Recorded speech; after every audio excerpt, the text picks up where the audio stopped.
మన ప్రభువైన యేసుక్రీస్తు పరిశుద్ధ నామములో ఈ వాక్యాన్ని వింటున్న ప్రతి వారికి ది ఫాదర్స్ ఫెలోషిప్ తరపున నా హృదయపూర్వకమైనటువంటి వందనాలు. యెషయా ప్రవచన గ్రంథం 41వ అధ్యాయము 13వ వచనం.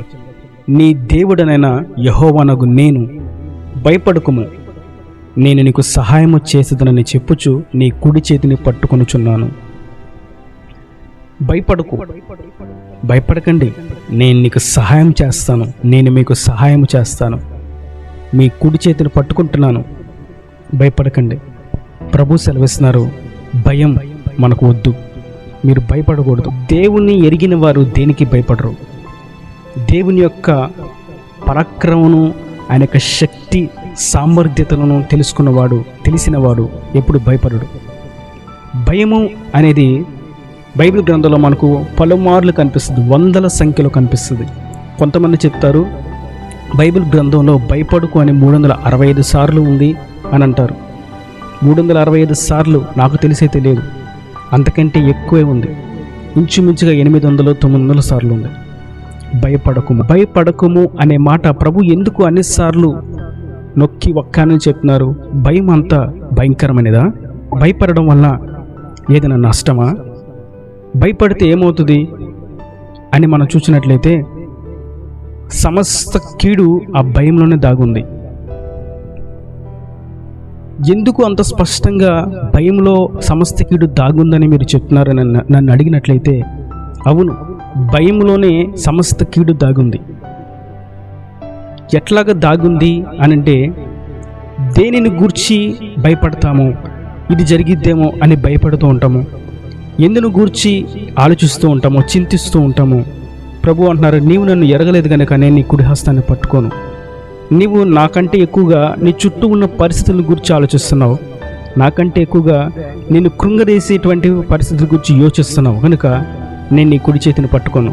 ఎవరి కుడి చేతిని ఆయన పట్టుకుంటారంటే, ఆయనకు మాత్రం భయపడి ఈ లోకంలో ఉన్నటువంటి వ్యక్తులకు భయపడక నిలబడే వారి హస్తాన్ని, కుడి చేతిని ఆయన పట్టుకుంటాడు.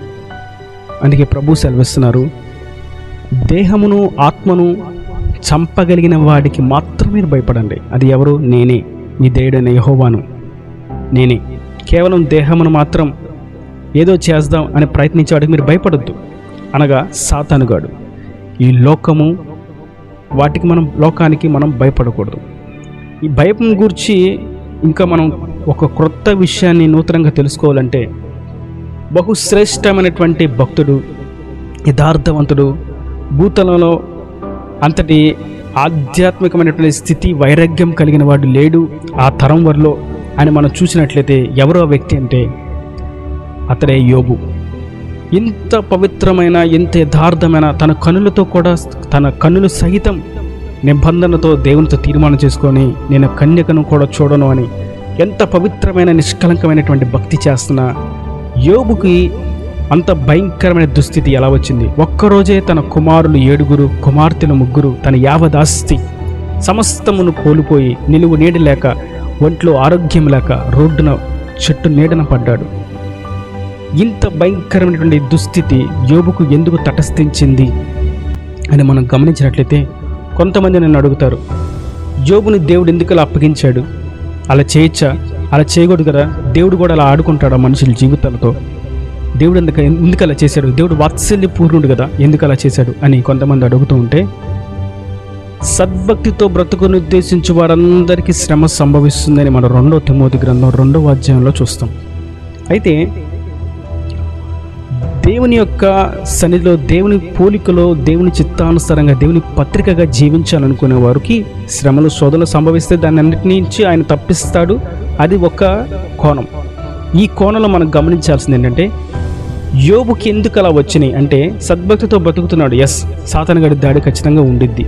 అట్ ద సేమ్ టైం సాతానుగాడి దాడి చేసినప్పుడు దేవుడు అగ్నిబాణము తగలకుండా కంచె వేస్తాడు మనకి. కంచె వేశాడు. యోబు చుట్టూ కూడా అదే కంచె వేశాడు దేవుడు. 3 కంచెలు వేశాడు. తనకిని, తన కుటుంబమునకు, తన యావదాస్తికి 3 కంచెలు వేశాడు.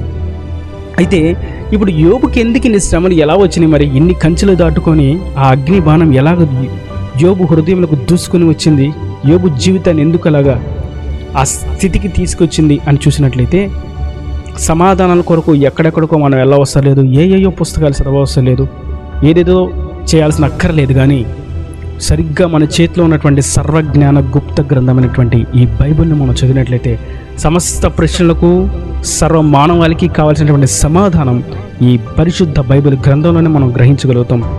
అది యోబు గ్రంథం 3వ అధ్యాయం 25వ వచనంలో మనం చూసినట్లయితే, ఏది వచ్చినని నేను బహుగా భయపడుతునో అది ఏ నాకు సంభవించున్నది, నాకు భీతి పుట్టించినదే నా మీదకి వచ్చుచున్నది. అంటే యోబు దేని గురించి భయపడ్డాడో ఆ భయమే యోబు యొక్క జీవితంలో ఉన్న పాటున ఎంతో దుఃఖ స్థానానికి, ఏడుపుకి, కన్నీటికి కారణమైంది. ఏంటి అంటే అదే యోబులో ఉన్నటువంటి భయం. మనం 1వ అధ్యాయం చూస్తే, 1వ అధ్యాయము 5వ వచనం చూస్తే, యోబు తన కుమారుల గురించి ఏమనుకుంటున్నాడంటే, నా పిల్లలు ఏమైనా తప్పు చేశారేమో, పొరపాటున హృదయంలో ఏమైనా అనుకున్నారేమో అని భయపడుతూ ప్రతిరోజు ఉదయం అరుణోదయమైన దహన బలులు అర్పిస్తున్నాడు. ప్రతి నిత్యము అంటే ప్రతిరోజు చేస్తున్నాడు. అంటే యోబుకు ఒక భయం అనేది ఉంది. సాతానుగాడు దాన్ని చూశాడు. యోబు చాలా భక్తిగా యథార్థంగా ఉంటున్నాడు, కానీ ప్రార్థన బాగా చేస్తున్నాడు, ఉపవాసాలు ఉంటున్నాడు, బైబిల్ చదువుతున్నాడు, అంత బాగుంది, తెల్లబట్టలు వేసుకుంటున్నాడు, మందిరం మానట్లేదు, ఏమొచ్చినా సరే అంత బాగుంది. కానీ యోబులో ఉన్నటువంటి సాతానుగాడికి అవకాశం కలిగించేటువంటి ఒక్క సందు ఏంటి అంటే భయం. భయం అనేటువంటి సందు సాతానుగాడికి యోబు ఇచ్చేశాడు. ఆ భయం అనేటువంటి సందులో వాడు కొంచెమే, ఆ భయం అనేటువంటి కొంచెము సందులో వాడు దూరాడు. యోబు జీవితంలోకి వచ్చాడు, యోబు కుటుంబంలోకి వచ్చాడు, యోబు యొక్క ఆస్తిపాస్తులు వారి కుటుంబం మధ్యలోకి వచ్చేసాడు, సమస్తాన్ని ధ్వంసం చేశాడు. సాతానుగాడికి ఆ భయం అనేటువంటి సందు దొరికింది. ఆ సందులో వాడు యోబుని ఆ స్థానానికి తీసుకువెళ్ళాడు. కాబట్టి మనం భయం పడకూడదు. భయం అనేటువంటి పదం మన జీవితంలో ఉండకూడదు. దేనికి భయపడకండి. ప్రభు సెలవిస్తున్నారు, నేనే చెప్తున్నాను, భయపడకు, నేను నీకు తోడుగా ఉన్నాను, తోడుగా ఉంటాను అని చెప్పడం మట్టుకు కాదు, కానీ నేను సహాయం చేస్తాను అని చెప్పడం మట్టుకు కాదు, కానీ నీ కుడి చేతిని నేను పట్టుకుంటున్నాను. దేనికి భయపడకండి. దేనికి భయపడక నా మీద ఆనుకొని ఉన్నట్లయితే, నా మీద ఆధారపడినట్లయితే సమయానుకూలంగా సమస్తమును సమకూడి నేను జరిగిస్తాను. ఈ నా దేవుని మాటలు ప్రతి వాని హృదయంలో నీరుకట్టి ఫలింపజేయను గాక. ఆమెన్. God bless you.